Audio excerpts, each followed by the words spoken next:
अस्सलाम वालेकुम एवरीवन, कैसे हो आप सब। उम्मीद है सब खैरियत से होंगे। अल्लाह आप सबको ऐसे ही खुश रखे।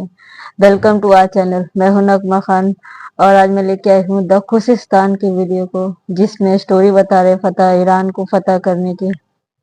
तो देखते हैं किस तरीके से बता रहे हैं, कैसे बता रहे हैं।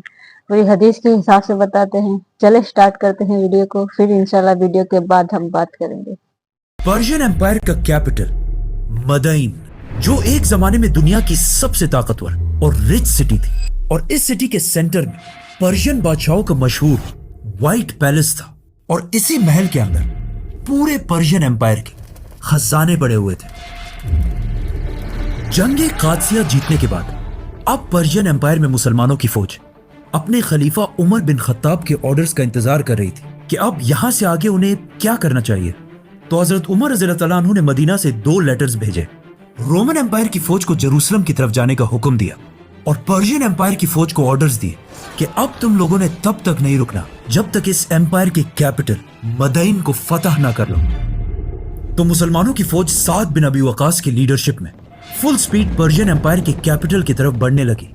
और मुसलमान 100% श्योर थे कि वो इस सिटी को जरूर फतह करेंगे, क्योंकि इस सिटी के फतह के बारे में इस सब से बहुत साल पहले रसूलुल्लाह सल्लल्लाहु अलैहि वसल्लम ने पहले ही बता दिया था।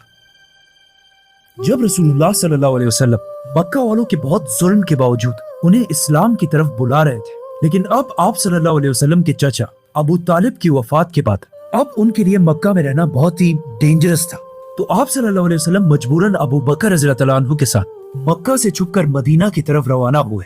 और उनके जाते ही मक्का के लीडर अबू सुफियान ने यह ऐलान किया कि जो भी इन्हें जिंदा या मुर्दा हमारे पास लेकर आएगा उसे हम 100 ऊंटों का इनाम देंगे। अब जब आप सल्लल्लाहु अलैहि वसल्लम और हजरत अबू बकर रास्ते में थे तो इन्हीं 100 ऊंटों की लालच में एक आदमी सुराका बिन मालिक इनका पीछा करने लगा। लेकिन जैसे ही सुराका उनके करीब पहुंचा तो उसका घोड़ा अचानक रुक गया और उसकी बहुत कोशिश के बाद भी वो घोड़ा अपनी जगह से नहीं हिला। आखिर आप सल्लल्लाहु अलैहि वसल्लम ने उसकी तरफ मुड़कर देखा और कहा, सुराका, वो क्या दिन होगा कि पर्शियन बादशाह के कंगन ब्रेसलेट्स तुम्हारे हाथों में पहनाए जाएंगे।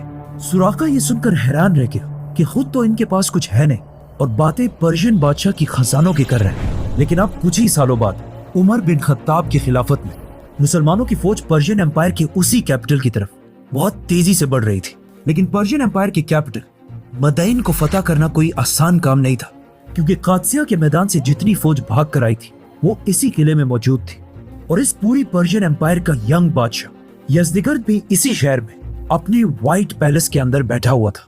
और सबसे बड़ा मसला ये था कि इस सिटी मदईन के सामने द फेमस टाइग्रस रिवर बह रही थी और पर्शियन फौज ने मुसलमानों के पहुंचने से पहले इस दरिया के ऊपर बने हुए ब्रिज को जला दिया था और सारी कश्तियों को अपने साथ दरिया के उस पार ले गए थे। तो जब मुसलमान यहाँ पहुंचे उनके पास और कोई चॉइस नहीं थी, तो वो यहीं पर काफी अरसे तक बैठे रहे और किसी तरह इस कैपिटल तक पहुंचने की प्लानिंग करने लगे। नाउ पर्शियन बादशाह ये सब इसलिए कर रहा था ताकि वो इस सिटी के सारे खजानों को जमा करके यहाँ से भाग जाए और मुसलमानों के हाथ यहाँ कुछ भी ना है।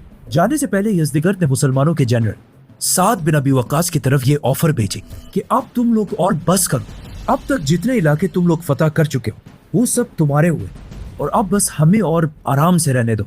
साद बिन अबी वकास ने यज़दिगर्द की ये ऑफर मदीना में अपने खलीफा उमर बिन खत्ताब की तरफ भेजी।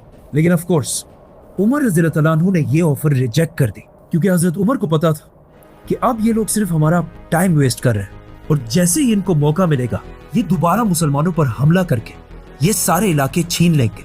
अब इस सब के दौरान मुसलमानों का काफी टाइम वेस्ट हो चुका था और यज़दिगर्द ने इस टाइम को यूज करके मदईन के ऑलमोस्ट सारे खजाने जमा कर लिए थे।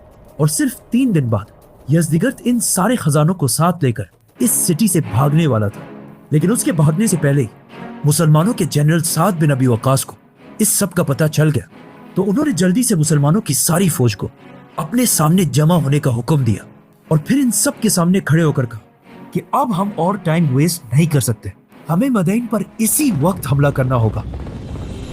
तो अब तुम सब में से कौन है जो सबसे पहले आगे बढ़कर इस टाइग्रस रिवर को क्रॉस करे। लेकिन कश्तियों के बगैर सिर्फ घोड़ों पर यह रिवर क्रॉस करना बहुत ही मुश्किल काम था, क्योंकि टाइग्रस रिवर दुनिया के बड़े रिवर्स में से एक थी और इसकी डेप्थ भी बाकी नॉर्मल रिवर्स से बहुत ज्यादा थी। लेकिन इस सब के बाद भी मुसलमानों की फौज पीछे हटने के लिए तैयार नहीं थी। और साद बिन अबी वक्कास की बात सुनते ही आसिम बिन अम्र मुसलमानों की फौज से सामने आए और कहा, सबसे पहले मैं इस रिवर को क्रॉस करूंगा। और आसिम बिन अम्र के साथ साथ 600 और जवान भी इस दरिया में कूदने के लिए तैयार हुए, जिनमें से एक आसिम बिन अम्र के भाई काका बिन अम्र भी थे। ये 600 आदमी मुसलमानों की फौज से आगे बढ़े और बिल्कुल दरिया के करीब आकर खड़े हुए। ये सारे काफी देर तक इस दरिया को बस देखते रहे, क्योंकि इन सबको पता था कि इस दरिया को क्रॉस करने के चांसेस बहुत ही कम है और हो सकता है दरिया के उस पार पहुंचने से पहले ये 600 मुसलमान इस दरिया में डूबकर मर जाए। आखिर काफी देर इसी तरह खड़े रहने के बाद आसिम बिन अम्र ने अचानक आसमान की तरफ देखा और कहा, कुल्लु नफ्सिन ज़ाइक़तुल मौत, मौत तो एक दिन हर इंसान को आनी है। और ये कहते ही ये सब दरिया में कूद पड़े। बदाइन के लोग जिन्होंने अपनी पूरी जिंदगी इसी दरिया के पास गुजारी थी, उन्होंने ऐसा मंजर अपनी पूरी जिंदगी में इससे पहले कभी नहीं देखा था। और इन 600 मुसलमानों ने इन सब की आंखों के सामने मिराकुलसली इस दरिया को क्रॉस कर लिया और जाकर दरिया की दूसरी साइड को सिक्योर कर लिया। ये देखकर साद बिन अबी वक्कास ने भी मुसलमानों की पूरी फौज को दरिया में एक साथ कूदने का हुक्म दिया और इन्हें मोटिवेट करने के लिए सबसे पहले खुद दरिया में कूद पड़े। और साद बिन अबी वक्कास के बाद एक साथ हजारों मुसलमानों ने इस दरिया में छलांग लगाई। पर्शियन अवाम ने जब ऊपर से ये सब कुछ देखा तो उन सब के दिलों में मुसलमानों का खौफ फैल गया और वो चीख चीख कर कहने लगे, देवा आमदन, which means देव, जिन्नात आ रहे हैं। क्योंकि कुछ लोग ये तक कहने लगे कि ये लोग इंसान है ही नहीं बल्कि जिन्नात है। मुसलमानों की सारी फौज ने साद बिन अबी वक्कास की लीडरशिप में बिल्कुल सेफ एंड साउंड इस दरिया को क्रॉस कर लिया और मदईन को हर तरफ से घेर लिया। लेकिन यहाँ आके मुसलमानों को पता चला कि पर्शियन बादशाह यज़दिगर्द यहाँ से पहले ही भाग चुका है और वो यहाँ से जल्दी जल्दी में जितने खजाने अपने साथ ले जा सकता था ले गया था और उसकी सारी फौज भी इस सिटी को छोड़कर भाग चुकी थी। तो अब इस सिटी में सिर्फ आम सिविलियंस ही बचे थे। तो साद बिन अबी वक्कास ने अपने एक जनरल और एक बहुत बड़े साहबी सलमान फारसी रज़ियल्लाहु तआला अन्हु को मदईन की आवाम की तरफ भेजा, क्योंकि सलमान फारसी रज़ियल्लाहु तआला अन्हु खुद भी एक पर्शियन थे और वही इनके साथ बेस्ट निगोशिएट भी कर सकते थे। जब मदईन की आवाम ने यह देखा कि सलमान फारसी भी हम ही में से एक थे, लेकिन आज इन अरब मुसलमानों ने इन्हें इतनी इज्जत देकर इतनी अहम पोजीशन पर बिठाया है कि आज वो पूरी दुनिया के मुसलमानों के लीडर्स में से एक है। सलमान फारसी रज़ियल्लाहु तआला अन्हु की इतनी इज्जत देखकर पर्शियंस ये सोचने लगे कि हो सकता है इस्लाम किसी कौम या जबान का रिलीजन नहीं बल्कि पूरी दुनिया का रिलीजन हो। इसीलिए पर्शियन एम्पायर के इस अजीम कैपिटल ने, जिसे पिछले 800 साल से कोई फतह नहीं कर सका था, मुसलमानों के सामने बगैर किसी जंग के सरेंडर कर दिया। पर्शियंस का इस्लाम के बारे में यह ख्याल बिल्कुल सही था, क्योंकि आने वाले जमाने में इस्लाम के सबसे बड़े स्कॉलर्स और साइंटिस्ट्स इन्हीं पर्शियंस में से थे। और आज भी पर्शिया, ईरान इस्लाम के सबसे बड़े किलों में से एक है। मुसलमानों ने बिल्कुल जेरूसलम की तरह इस इंपॉर्टेंट सिटी मदईन को भी बगैर कोई खून बहाए फतह कर लिया और इस तरह पहली बार मुसलमानों की फौज मदईन में एंटर हुई। मुसलमान यहाँ की लंबी लंबी बिल्डिंग्स को देखकर बिल्कुल हैरान रह गए, क्योंकि उन्होंने इससे पहले इतनी मॉडर्न सिटी कभी नहीं देखी थी। साद बिन अबी वक्कास सीधा इस सिटी के सेंटर में किसरा के व्हाइट पैलेस के अंदर गए। इस व्हाइट पैलेस के रूइंस आज भी दुनिया में मौजूद है, जिसे देखकर इस बिल्डिंग की ग्रेटनेस का पता चलता है। पर्शियन बादशाह जल्दी जल्दी में अपने साथ काफी सारे खजाने तो लेकर चला गया था, लेकिन मुसलमानों के दरिया क्रॉस करने की वजह से जो माल वो पीछे छोड़ गया था उनकी कीमत भी बिलियंस में थी, जिसका अंदाजा इस बात से लगाया जा सकता है कि मुसलमानों की फौज ऑलमोस्ट 35,000 थी, जिसमें से हर एक फौजी को उन खजानों में से 12,000 दरहम दिए गए थे, जिसे अगर आज के जमाने में देखा जाए तो आज उनकी कीमत $27,000 बनती है। और इस सब के बाद भी इन खजानों का 5वां हिस्सा पर्शियन कैपिटल मदईन से मुसलमानों के कैपिटल मदीना की तरफ रवाना किया गया, जिसमें पर्शियन बादशाह के गोल्ड ब्रेसलेट्स और उसका फेमस तख्त थ्रोन भी शामिल था। इन खजानों को देखने के लिए मदीना में एक बहुत बड़ा क्राउड जमा हो चुका था, क्योंकि अरबों ने इससे पहले एक साथ इतने सारे खजाने कभी नहीं देखे थे। जैसे ये खजाने मदीना पहुंचे, वहां खड़े सारे लोग पर्शियन बादशाह के तख्त को देखकर बिल्कुल हैरान रह गए, क्योंकि ये पूरा का पूरा तख्त गोल्ड से बना हुआ था और इस तख्त के सामने हीरे और डायमंड्स यूज करके पूरे पर्शियन एम्पायर का मैप बनाया गया था। इस तख्त के बारे में ज्यादा मुसलमानों की राय ये थी कि इसे ऐसे ही रहने दिया जाए और आज से ये हमारे खलीफा का तख्त बने।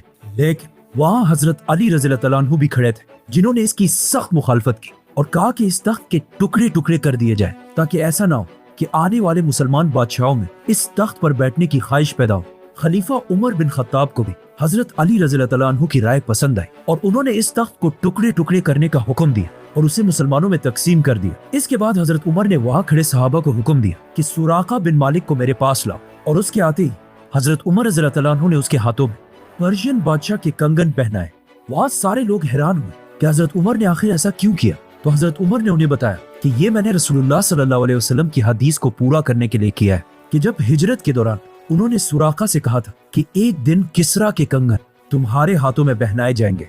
थोड़ी देर कंगन पहनने के बाद हजरत उमर ने उसे कहा कि अब ये उतार दो, ये तुम्हारे नहीं है, और इसे मुसलमानों की बैतुल माल में जमा कर। इसी पर्शियन एम्पायर को फतह करने के दौरान मुसलमानों ने पर्शियन एम्पायर की रॉयल फैमिली के मेंबर्स को भी गिरफ्तार किया, जिनमें से पर्शियन एम्पायर की 3 शहजादियां भी थी जो पिछले पर्शियन बादशाह की बेटियां थी। अगर ये मुसलमानों के बजाय कोई और एम्पायर होते तो वो इनके साथ एज यूजुअल बहुत ही बुरा सलूक करते, लेकिन मुसलमानों ने ऐसा बिल्कुल नहीं किया, बल्कि इन्हें इतनी इज्जत थी कि इन तीनों शहजादियों की शादी मुसलमानों के सबसे हाई फैमिलीज में कराई गई। एक शहजादी की शादी पहले खलीफा अबू बकर रज़ियल्लाहु अन्हु के बेटे से कराई गई, दूसरे की शादी खलीफा उमर बिन खत्ताब के बेटे से कराई गई, और तीसरी शहजादी शहर बानो की शादी चौथे खलीफा हजरत अली रज़ियल्लाहु अन्हु के बेटे हुसैन रज़ियल्लाहु अन्हु से कराई गई। और इसी शादी से उनका बेटा ज़ैनुल आबिदीन पैदा हुआ। ज़ैनुल आबिदीन इस्लामिक बल्कि पूरी दुनिया की तारीख के सबसे बड़े शहजादों में से एक रहे हैं, क्योंकि अगर देखा जाए तो ज़ैनुल आबिदीन के नाना पूरे पर्शियन एम्पायर के बादशाह थे और उनके दादा अली रज़ियल्लाहु अन्हु खिलाफत राशिदा के सबसे बड़े खलीफा थे। बदाइन को फतह करने के बाद मुसलमान पर्शियन बादशाह यज़दिगर्द का पीछा करते गए और आखिर जलूला की जंग जीतने के बाद पर्शियन बादशाह इराक को हमेशा के लिए छोड़कर भाग गया और ईरान में पनाह ली, और उसके जाते ही मुसलमानों ने आसानी से पूरे इराक को फतह कर लिया। इराक फतह करने के बाद मुसलमानों के जनरल साद बिन अबी वकास ने खलीफा उमर रज़ियल्लाहु अन्हु की तरफ लेटर भेजा कि अब यहाँ से आगे हमें क्या करना चाहिए, जिस पर हजरत उमर ने एक बहुत ही अजीब रिस्पॉन्स दिया कि अब और बस है, इससे आगे मुसलमानों को जाने की इजाजत नहीं है। जितने इलाके हम फतह कर चुके हैं वही हमारे लिए काफी है, और मेरी तो ख्वाहिश ये है कि हमारे और पर्शियंस के दरमियान एक ऐसी दीवार होती जिसे हम दोनों कभी क्रॉस ना कर पाते और ये जंग यहीं पर ही खत्म हो जाती। इस लेटर के बाद साद बिन अबी वकास ने मुसलमानों की फौज को आगे बढ़ने से रोक दिया और पूरे इराक में पहली बार इस्लाम का निजाम कायम किया। और हजरत उमर रज़ियल्लाहु अन्हु के ऑर्डर पर साद बिन अबी वकास ने इराक में मुसलमानों का एक नया हेडक्वार्टर बनाया, जिसे कूफा कहा जाता था। इस्लामिक हिस्ट्री में कूफा का बहुत बड़ा रोल रहा है, क्योंकि यही कूफा मदीना के बाद मुसलमानों का नया कैपिटल भी था, और इसी कूफा की वजह से इस्लामिक हिस्ट्री का सबसे दर्दनाक इवेंट भी पेश है, करबला। तो ये था हमारा वीडियो, एकदम बेहतरीन वीडियो। आजकल दीन सीखना इतना आसान हो गया है। अगर यही हदीस हमें जाननी होती आज के 50 साल पहले, तो हमें कहाँ कहाँ ढूंढना पड़ता, किस किस जगह पे सही हदीस को ढूंढना पड़ता है। आज बस एक क्लिक में एकदम इजी अलग मुफ्ती आपको बताएंगे। आजकल दीन सीखना एकदम इजी हो गया है, हमें इसका फायदा उठाना चाहिए। अगर आज के दौर में जो अल्लाह के सामने बेदीन बन के गया, यानी वो सबसे बड़ा जाहिल इंसान है, क्योंकि आज के वक्त में दीन सीखना एकदम आसान हो गया है। जैसे ही आज के वक्त में बुराई करना, गुनाह करना आसान है, वैसे ही दीन सीखना भी आसान हो गया है। तो आज की हमारी स्टोरी थी ईरान फतह, बिना जंग किए मुसलमान जीत गए थे। उनमें यकीन था अल्लाह का, वो अल्लाह के लिए हर चीज कर रहे थे। सोचो, जो 800 साल से वहां पे राज कर रहा है, वो बस 30,000 मुसलमानों से घबरा के भाग गया। अल्लाह ने खौफ डाल दिया उसके मन में और मुसलमानों के दिल में मजबूती डाल दी। ये सब अल्लाह की यकीन की वजह से होता है। हम अल्लाह पर यकीन रखें तो अल्लाह हर चीज हमारे लिए आसान कर देता है। जैसे उनके लिए वो नदी पार करना एकदम इजी कर दिए थे। तो इस्लाम को जानना चाहिए। इस्लाम एक बेहतरीन दीन है और एकदम परफेक्ट दीन है, उसमें कोई कमी नहीं निकाल सकता। और आज के दौर में इस्लाम सीखना भी आसान हो गया है।